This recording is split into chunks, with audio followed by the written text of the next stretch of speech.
Welcome to Legislative Watch. I'm your host, Elizabeth Allan Hodge, and today's program is being recorded from the Capitol Annex, where the first session of the 60th Idaho Legislature is presently convened. Things are going to be a little different today as we have several guests who will be speaking to legislation regarding the 10th Amendment to our United States Constitution. Of course, the first 10 amendments to the Constitution are called our Bill of Rights. The 10th Amendment, often referred to as States' Rights or State Sovereignty Amendment, reads, "The powers not delegated to the United States by the Constitution, nor prohibited by it to the states, are reserved to the states respectively or to the people." My guests today include Representative Lenore Barrett from District 35, who is in her 9th term in the Idaho House. She is chair of local government and sits on resources and conservation as well as revenue and taxation. With her, we have Representative Phil Hart, now in his 3rd term. He is vice chair of transportation and defense. Phil also sits on judiciary, rules and administration, as well as revenue and taxation. With him is Representative Marv Hagedorn, District 20. He is in his 2nd term and sits on resources and conservation and transportation and defense. And in her 1st term, we have Representative Judy Boyle, representing the good people from District 9, who sits on health and welfare and resources. Welcome all. So, this is a joint memorial, Lenore, and as a memorial, we know that it does not have the effect of law.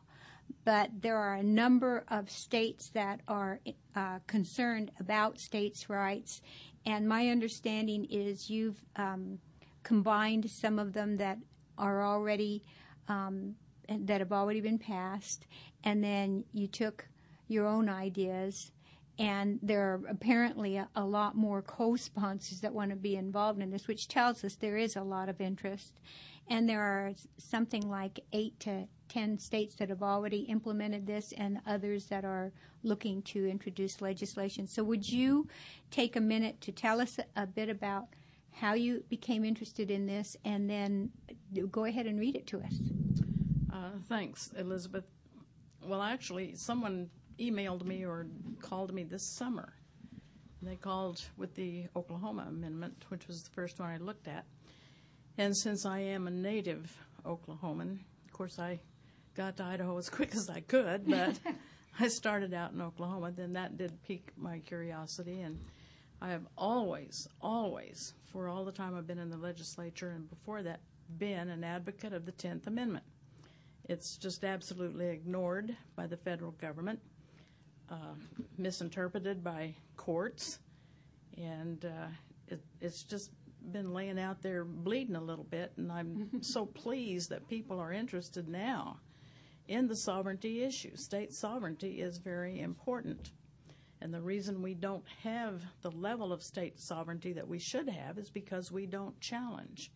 And yes, this is a joint memorial. It has to be a joint memorial, according to my bill writer, because we're sending it to the President and Congress and the people who are going to read it and Great. Hopefully say, whoa, we better shape up, one can hope. But that was my interest this summer, and I thought, well, we'll do something about that. Then I kept getting more and more from people out there who, oh, I hear you're doing an amendment, and I'm sure everybody here has had the same kind of response, and lots of input. All right, well, we're going to tell people how to get copies of this, but if you wouldn't mind for our listeners right now reading the actual memorial, this would be helpful. All right. I'm going to skip the really first part and get right to the whereases. Whereas Section 2, Article 1 of the Constitution of the State of Idaho sets forth the Declaration of Rights and reads as follows. All political power is inherent in the people.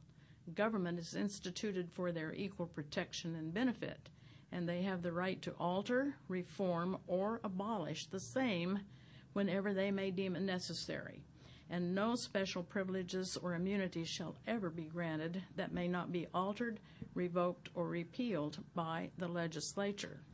And whereas the 10th Amendment to the Constitution of the United States reads as follows, The powers not delegated to the United States by the Constitution, nor prohibited by it to the states, are reserved to the states respectively or to the people. And whereas the 10th Amendment defines the total scope of federal power as being that specifically granted by the Constitution of the United States and no more, and whereas the scope of power defined by the 10th Amendment means that the federal government was created by the states specifically to be an agent of the states, and whereas today, in 2009, the states are demonstrably treated as agents of the federal government, and whereas many federal mandates are directly in violation of the 10th Amendment to the Constitution of the United States, and whereas the United States Supreme Court has ruled in New York versus United States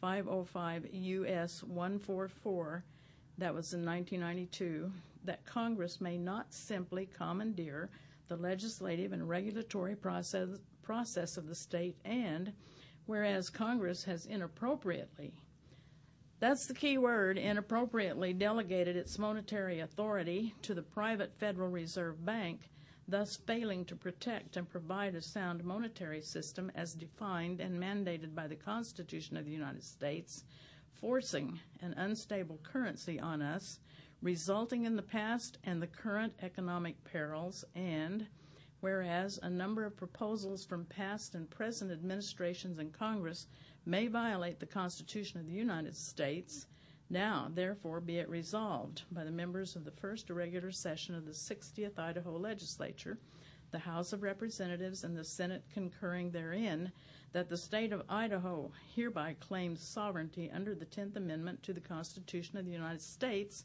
over all powers not otherwise enumerated and granted to the federal government by the Constitution of the United States. Be it further resolved that this serves as notice and demand to the federal government as our agent to cease and desist, effective immediately, mandates that are beyond the scope of these constitutionally delegated powers. Be it further resolved that all compulsory federal legislation that directs states to comply under threat of civil or criminal penalties or sanction, or requires states to pass legislation or lose federal funding, be prohibited. Be it further resolved that the Chief Clerk of the House of Representatives be, and she is hereby authorized and directed to forward a copy of this memorial to the President of the United States, the President of the Senate, and the Speaker of the House of Representatives of Congress, and the congressional delegation representing the state of Idaho in the Congress of the United States.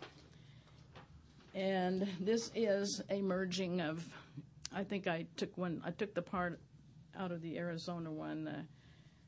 I don't know how much I should continue on here, but I know when I came into the legislature in '93 and was placed on the Revenue and Taxation Committee, one of the first kind of debates that caught my ear was over something that the federal government wanted us to do, okay, and they were going to give us money to do it. Not 100%, something like 80-20, whatever. And there was this big debate, federal strings, mandates and all that. And I listened because I was new. And it finally prompted me to ask, well, but you don't have to do it. You know, you're complaining. It's a mandate. I said, but you don't have to do it. No, we don't have to do it. But if we don't do it, we don't get the money. Right. And then that begs the question, why would we want to do something that we don't need to do just to get some money, which then we have to come up with a match? It didn't make a lot of sense to me. Not to mention all the strings that are attached. That's what they were complaining about, the strings. But by the time we finished, what you do then is pass your own legislation so that you as a state then are obligated to obey your own laws, and we then become that little arm of the federal government. And this is saying right here it's supposed to be the other way around. Well, next week I'm going to be talking to the Speaker about the stimulus package, and you want to talk about states' rights and strings being attached. That's going to be interesting to see how that affects Idaho and what happens. If it's something somebody wants, they're not going to see the strings. Yeah. You're going to have a little tiny carrot and a big long string. And and a great big spruce tree for a stick. Yep.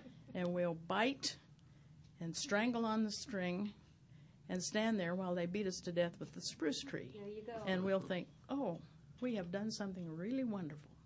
Well, you know, one of the things that I liked in the first paragraph here is actually it almost looked like it was out of the Declaration of Independence, because it says that the people have the right to alter, reform, or abolish.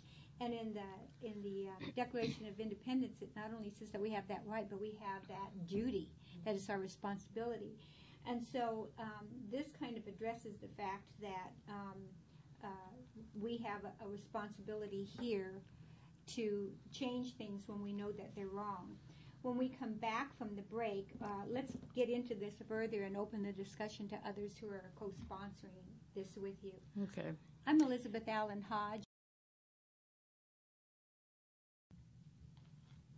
Welcome back. I'm Elizabeth Allan Hodge. The program is Legislative Watch, and with me today is the sponsor of a joint memorial relative to the 10th Amendment to the United States Constitution regarding state sovereignty. And we have Lenore Barrett from District 35, who is a sponsor of this. With her, we have co-sponsors, just actually three. Apparently there are quite a few more, and even more who want to be. We have Representative Hart from District 3. We have Representative Marv Hagedorn. I don't know why I do that, Marv. Marv Hagedorn from District 20, and Representative Judy Boyle from District 9. They're all here to speak to this sovereignty bill or memorial. And during the break, Lenore, we were talking about the fact that this is just, it hasn't even been introduced as of the airing of this broadcast. So can you tell us I want to interject one correction. You bet. Because we have worked so closely getting this merged, Representative Harwood is going to be the floor sponsor. Oh, okay. And the rest of us will be co-sponsors. We have this new system on the computer. You can only have one name when you put the bill out, but there will be at some point in time a list of the co-sponsors. Well, good enough. I know both of you had originally, I think, were working on it independently, and then you he came had together. his, I had mine, and rather than beat each other up, we got the cool heads into the mix and come up with our merge. Okay, so at this point, it has not been introduced. It's in an RS or routing slip form. And which committee do you anticipate it coming through? And do you have kind of a target date or week when you think this will happen? Elizabeth, it'll be submitted next week to a committee, and the committee secretary and chairman will work together and schedule it for a hearing. And the first hearing is called a print hearing, and the committee hears the bill for the first time. They decide whether they like it or not, whether they think it has some merit.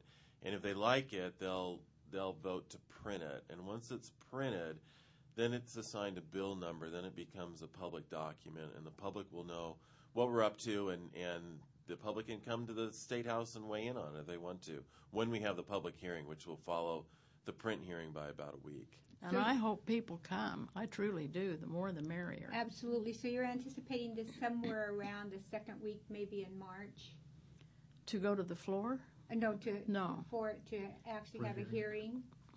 The print hearing will be the last week of February. And the actual public hearing would then be the first week of March. Okay. All right, and that's where people can come and they can speak to the bill. That's right. Or to the memorial. And as you said, you're hoping that a lot of people will show. And for our listeners, if you get on our website at IdahoLibertyWatch.com, there will be a link to the state legislature, and you can follow the joint memorial at that point. We don't have a number for you right now, but there's also the mini data and the daily data whereby it's categorized, and you can follow joint memorials as well. Or just call Judy. I'm sure she loves it. And her number is. Okay, so let's talk a little bit about, obviously we're concerned about states' rights, and one of the parts of this that talks about changing things there's another part that goes on and talks about the Federal Reserve Bank, and I know that's kind of been a hot issue with a lot of people. Who wants to take that part on? Representative Hart, you're on. Sure. There is a lot of interest in the Federal Reserve Bank, and what most people don't understand is that the Federal Reserve Bank is a private bank. There is a Ninth Circuit case where a Federal Reserve truck hit a woman and injured her and damaged her car, and she sued the U.S. government for having this Federal Reserve truck hit her car. And the court dismissed it because she sued the wrong party. And the court opinion, and they appealed it and went to the Ninth Circuit, and the Ninth Circuit said, I'm sorry, ma'am, you sued the wrong party. The Federal Reserve Bank is a private bank. And there's a lot of perception out there that the Federal Reserve Bank is a government institution, but it's not. And what people don't understand is that the Federal Reserve, when it issues its money or its bonds, there's nothing that backs that up. It's not federal, nor are there any reserves, and they just create this money out of thin air. And when you can do that, you can make a lot of money, and we have a lot of money circulating around the world, and we're going to have a lot of inflation pretty soon. Now, if you and I did that, that would be considered counterfeiting. So that's interesting that the government prints it, and they throw it out there, and Alan Greenspan has said this, so it must be true. And that then devalues the dollar, and that creates inflation. Absolutely. It's fairly simple, but there's actually some pretty good publication. There's a book called The Creature from Jekyll Island that kind of gives you the background on the Federal Reserve and how it got started. And there are a number of other books that I'm sure you've probably all read. Elizabeth, just a few months ago, the news agency in New York City, Bloomberg something or other, they filed a Freedom of Information Act request to the Federal Reserve because they wanted to know where this bailout money went. Who got it? What did they use it for? And the Federal Reserve, they filed this Freedom of Information Act request. The Federal Reserve did not respond. They filed a complaint in court, and the Federal Reserve came back and said, we don't have to answer a Freedom of Information Act request because we're not part of the federal government. That was just this past few months. So is there anything being done at the federal level to try and get a little more handle on this, a little more accountability? No. No, there isn't. Accountability? Inject a little humor here. And that is why we have this in this memorial, because we need to educate our other legislators and the public as to who the Federal Reserve Bank really is. All right. Well, I'm hopeful that there will be people that will show up and take an interest in this. When a joint memorial is passed and it's read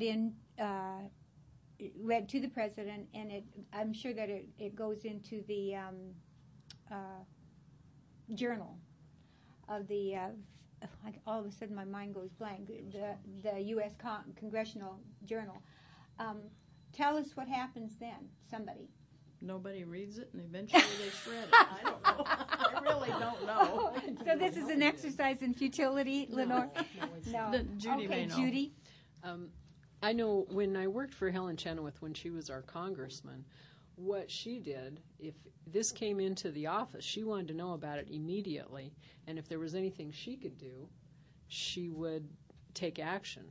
Usually what Helen did was a dear colleague letter to all of the other House members who were like-minded to notify them, this is how the people in my state feel. You might talk to your constituents and see if they're feeling the same way. And then if she had enough support for that, she would go forward with a bill to take corrective action, or she would ask for a congressional hearing. So basically, while this doesn't have the effect of law, it has the ability to influence, and hopefully if enough states do this and there's enough interest in this, members of Congress will feel compelled to do something about it. You know, last year we did a House Joint Memorial on NAFTA, and at the time there was and NAFTA, as everyone knows, has created a lot of jobs. in every place but the United States. And so we did a House Joint Memorial on NAFTA, and a lot of folks wondered why we wanted to wave this flag in the wind, or this hanky in the wind. And about it, actually, that might have been 2 years ago now, if I remember correctly. But last year, the folks that were pushing NAFTA there was a superhighway, and that's all pretty much fallen by the wayside, because there were a number of states that said basically the same thing. And it sent, when you get the majority of the states saying the same thing going back to Congress, they start to listen, because there's a lot of people that stand behind these memorials. We've got at least 10 states that have published memorials now very similar to this, and I expect, because most states are still in the middle of their legislative process, like Idaho, we've not published ours yet, so ours is not included in those 10, and there's probably other states that haven't yet published theirs. So it's very likely that we're going to see a number of these types of memorials from various states going back to Congress, and hopefully that'll get some attention to those folks back in D.C. that somehow have forgotten who pays their bills. Let me ask you this, Marv. Has anyone spoken to our Idaho delegation? I know a number of us have received, throughout the past year, received information from a lot of our constituents on the sovereignty issue and states' rights issue, and a lot of us have communicated with a lot of our congressional delegation about it. However, they're kind of at odds as to figure out what they can do right now, because Republicans are the minority there. When we come back from the break, we'll be discussing this sovereignty memorial further. I'm Elizabeth Allan Hodge. The program is Legislative Watch.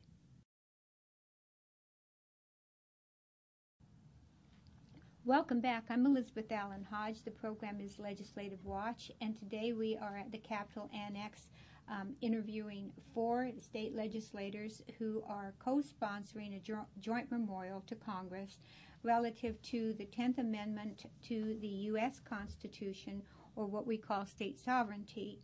We've been discussing the fact that a memorial has no effective law, but it certainly has an impact and an influence if enough people get involved. And we have at least 10 states of which we are aware that have done similar legislation, and there are others that are considering it as well. Right now, as of this broadcast, we're anticipating that this will come before the State Affairs Committee. Is that right, Lenore? Correct. Sometime around the first week of March, and people can attend that and voice their opinions. I'd like to encourage our listeners to attend these hearings, because you remember that government only receives its powers, it derives its powers at the consent of the governed. And those of us in Idaho who believe that we should have our state's rights, the only way that you can have a voice is if you speak out and if you get involved. So we hope that you'll pay attention. If you get on the website at IdahoLibertyWatch.com, it will have a link to the Idaho State Legislature, and even though this joint memorial does not have a number yet, you can follow it, track it in the daily data under joint memorials, and if you watch every day, you'll see the disposition of the bill, and you'll be able to know when the hearing's going to be, so you can show up. And do not feel intimidated in terms of attending these hearings, because I can tell you, I know the 4 folks that are sitting around the table right now, they want you there, and they appreciate your input. I don't know if any of you want to comment on that. I think most of us likely got involved in the seats that we're in right now by originally starting out and attending hearings and voicing our concerns over bills that were before the legislature. And I think a voice not used is a voice not heard and not effective.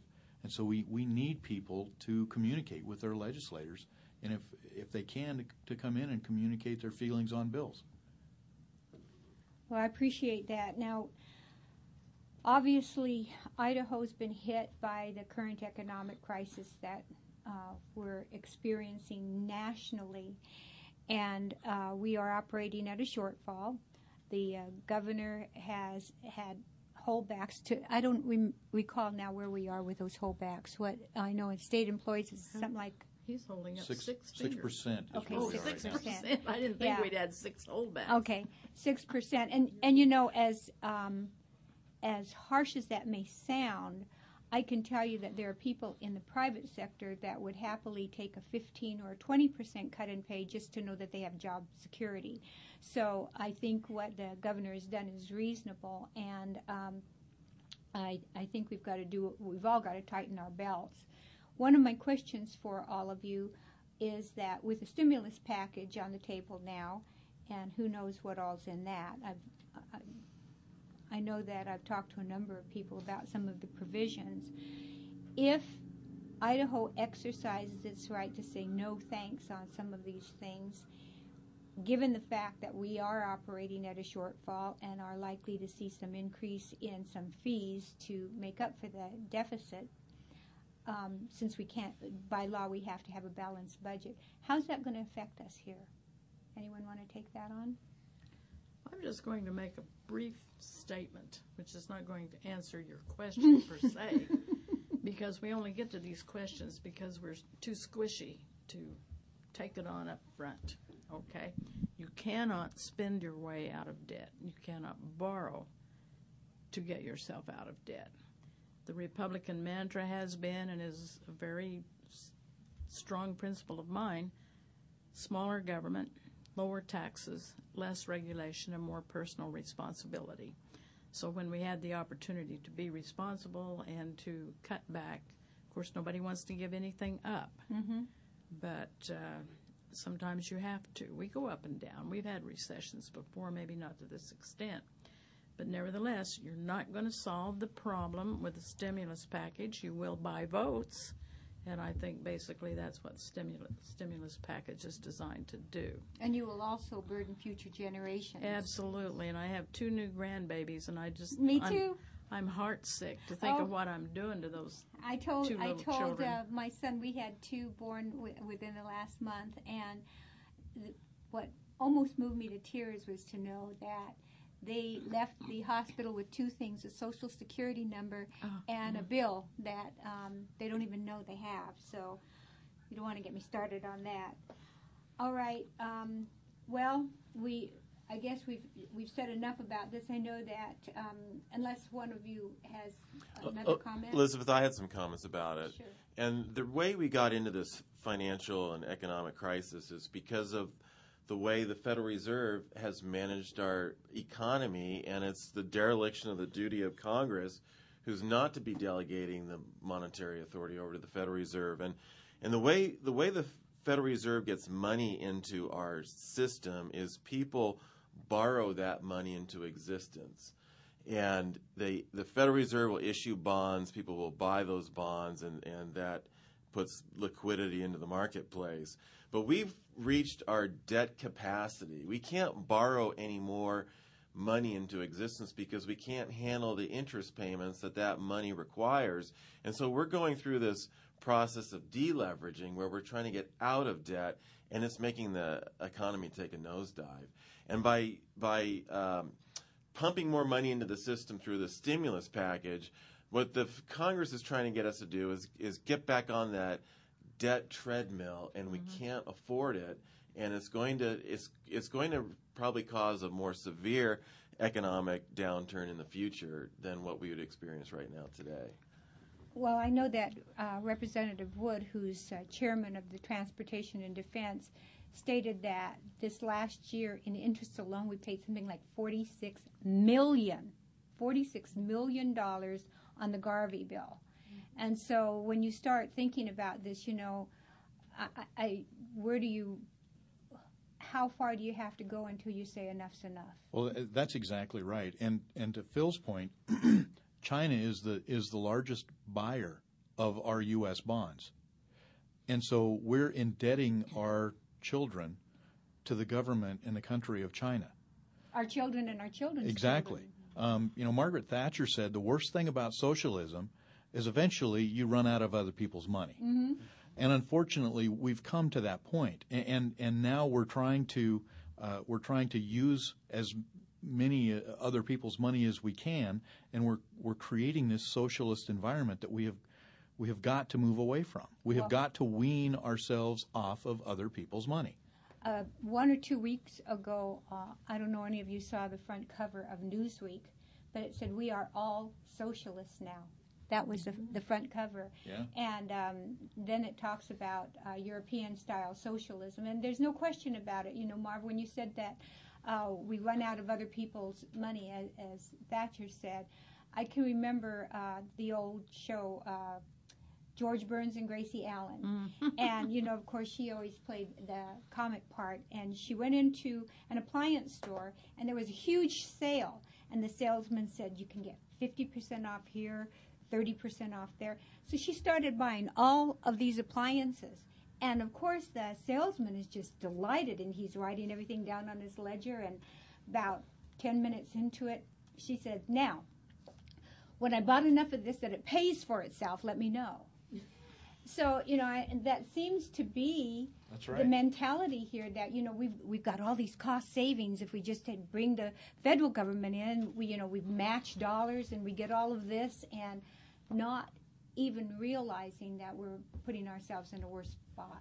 You know, one of the things that I think is another reality that we're going to have to deal with is I know our congressional delegation, I know the governor's office worked hard to try and figure out with the rest of Congress, as much time as they had to do that, if we did not accept some of these stimulus dollars, could we exempt some Idaho citizens from paying for this entire package? Because this is a roughly $40,000 hit on every one man, woman, and child in the state that's going to have to pay this back.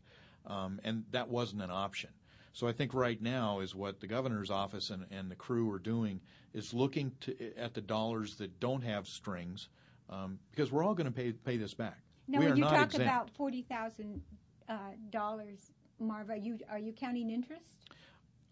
No, I'm not. That's a very good point. Yeah, it just gets worse. It does. It really does. I mean, we have been saddled without a voice to payments for many, many years. And as an example, you brought up Garvey, where we pay the $46 million every year. We're going to pay that for the next 20 years as an example on the road that we have that we're building right now between Meridian and Nampa. We're going to pay those service debts on those bonds for that road for the next 20 years. That road is only designed to last 17. When we come back, I'm sorry, Marv, but we've got to take a break. And when we come back, I'd like you just to elaborate a little bit about that. I'm Elizabeth Allan Hodge. The program is Legislative Watch. Welcome back. I'm Elizabeth Allan Hodge. The program is Legislative Watch. Today we have Representative Lenore Barrett, Representative Judy Boyle, Representative Phil Hart, and Representative Marv Hagedorn. We're talking about a joint memorial that covers the 10th Amendment to the U.S. Constitution, or our state sovereignty. And Marv, you had a thought, and I had to interrupt you for the break. Would you like to finish that? Well, I think, we were discussing how our government gets us into debt. And to kind of bring that closer to home, we were talking about the Garvey service bonds, or the Garvey bonds that we as a state borrow to build our highways, or this new set of roadways that we've got. And as an example, we pay about $46 million in service debt every year now, and that comes out of our Maintenance and Preservation Fund, or our Highway Distribution Account. The roadway between Meridian and Nampa that's currently being built on I-84 is designed to last 17 years. Our service bond debt payment will last 20 years. And so we will be replacing this freeway 3 years prior to when we have finished paying the service debt on what we borrowed to build it. So our children will be looking for money and having to borrow or something in order to replace that roadway. Well, and according to what Representative Wood tells me, that doesn't include money for the STIP, for the maintenance of roads and bridges that are already needing repair. The STIP, and the interesting sales pitch for Garvey was, if we do it now, it'll be so much cheaper than if we have to do it down the road. But you just heard what Marv said. And we don't, that's why currently it's only going to last 17 years, because we don't have maintenance and preservation programmed into the maintenance of these roadways, the new ones that we're building. Well, that's not very encouraging. All right, so bottom line is that this joint memorial addresses the fact that we in Idaho are concerned that the more that we get on the public dole, if you will, or feed at the public trough, it's going to come back and bite us in ways that a lot of people don't anticipate. You know, I hear people say things like, well, I don't mind helping somebody else out, and I think that's fine. If people want to volunteer and help, I think that's what America's all about. But when I tell you that I want you to pay for something that I want, that goes beyond that, and that's pretty much what the feds are doing with the stimulus package. That's true. I don't know how far outlined you are on your programming, but the four of us here would be very happy to do another stint and talk about I would wolves. love it. Oh, very good, very good. They were dealing with that when I was in the legislature, Lenore. Yeah, so still doing it. Still doing howling it. at the moon. Okay, Representative Hagedorn, you had Second Amendment. Is it also a memorial? Yeah, we've got another memorial. There's been some legislation introduced in Congress. I believe it's House Bill 45. It's Blair Holt's firearm licensing and record of sale bill, where it requires people to get a federal ID card in order to have a firearm. There's all kinds of wacky stuff in this bill. Wow. Even after the Columbia versus Heller Supreme Court case of last year, where it was decided what the Second Amendment really means, Yes. it appears that our Congress is still a little bit confused about that. And so we've put together a House Joint Memorial reminding them that bills like the Blair Holt bill is not consistent with Idaho State Constitution, where our Constitution says we will not require licensing or registration of firearms. That's very clear in our Idaho Constitution. I'm told that they're even talking about not necessarily registering firearms, but maybe ammunition as another way to get around that. That's exactly right. They want to, and there's some states looking at bills right now where they want to serialize bullets and make your ammunition that you currently own. They want to outlaw that, some states, by July of 2011, which is ludicrous. All of this makes George Orwell look like a walk in the park. Yeah, really. Yeah. Pretty scary. Well, I'm going to add to that. The National Rifle Association, of course, were not supporting President Obama for the simple reason that they looked down the road. He's very liberal, and they were looking at Second Amendment rights. Mm-hmm. He reassured everybody that he would not meddle with our Second Amendment rights. He's going to let Congress do it. Yes, and we should say that there are a number of Democrats who are also Second Amendment people and support the Second Amendment and will not agree with the president on that as well. So maybe it won't be quite so easy. Hopefully. Well, in the last few minutes, I'd like each of you maybe to take a minute to talk about maybe what's on your minds and what you'd like to get through to people as they're listening. Elizabeth, I've been working on a bill we're calling the Taxpayer Transparency Act. It's House Bill 177, and what this bill would do is it would put the state of Idaho's checkbook on the internet in a searchable database, and people can go to that internet site and see where their tax dollars are being spent. Idaho would be falling behind 18 states that have already done it. There's 5 states that have legislation pending to do the same thing, and so we're going to be about the 23rd or 25th state to get this done. But some states have already found they've saved money because of this, because when the citizens have greater visibility as to where their tax dollars are being spent, they have found some duplication of services. And I know in Texas has recently saved $4.8 million because they were able to eliminate programs that were duplication of services.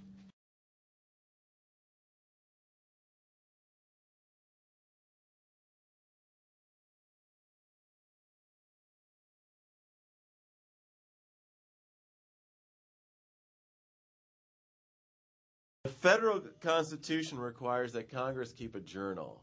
And the reason it does that is because our founding fathers wanted the citizens to know what our legislative bodies were up to. Mm-hmm. And putting the state's checkbook online is consistent with that, and letting the citizens have easy access to what the government's spending their money on. I think that's a great idea. That's what we call accountability. That's right, it is.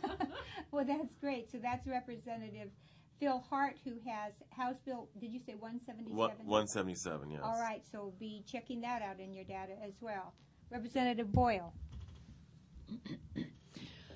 A lot of the problem that we have with the stimulus package and just being in debt so much is that we have allowed government to replace family and communities and churches and organizations in our lives. And people think nothing of asking for another government program instead of saying, can I help my neighbor get through the day? Do they need a ride to the store? Do they need a ride to the doctor? Well, those are good points. And I think we've kind of, the cradle to grave thing has bit a lot of people. It certainly has.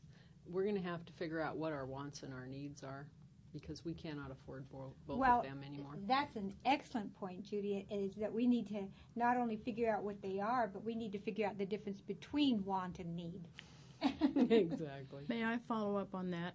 Going along with what Judy said, and I can't stand it, but Charles Schumer and Barney Frank still have their jobs while our people are going off in the sunset. But the thing of it is, how did they get in there? The electorate put them in there. So I would say this to America: wake up, read your Constitution. Stop getting up in the morning and saying, I want it all and I want it now. And we'll get we back. see commercials to that Yes. effect. And that, if you look at some of what's going on in television, not that there's much worth watching, but that seems to be a mindset. Yeah. So, we've got a tough job, those of us with children and grandchildren, to overcome what seems to be the prevailing thought, and that is that we want it all and we want it now. That's right. So, well, I want to thank each of you for being here and encourage people to come down to the State House, which is now actually the Capitol Annex, which is a block to the east of the State House right now, and so that they can come in and visit. And I guess, do they just have to check in with the Sergeant of Arms, or how does that work if they want to come in and visit you folks? Oh, well, This is the people's house. Walk in the it door. depends on where we are. If we're in If you're in session, they session, just right. can't come in. But Right. if we're out in the hallway, we're fair game, aren't we? Fair game. You don't talk about the Second Amendment and fair game, Lenore. That's But not I necessary. do want you to have us. I do want you to have us back, Elizabeth, on wolves. I truly Absolutely. do. This is important. We've got a memorial out there. There's some consideration, some work being done on a statute. We've had it. Good It's our enough. responsibility under the 10th Amendment and our sovereignty to protect our people. Well, and I'd their like to. property. I'd love to have you back, and I'd like to follow the others that you were talking about on the Second Amendment and also on the transparency on the checkbook. Hope that you'll join us next week at 11:05 on KBGN. I'm Elizabeth Allan Hodge. The program is Legislative Watch.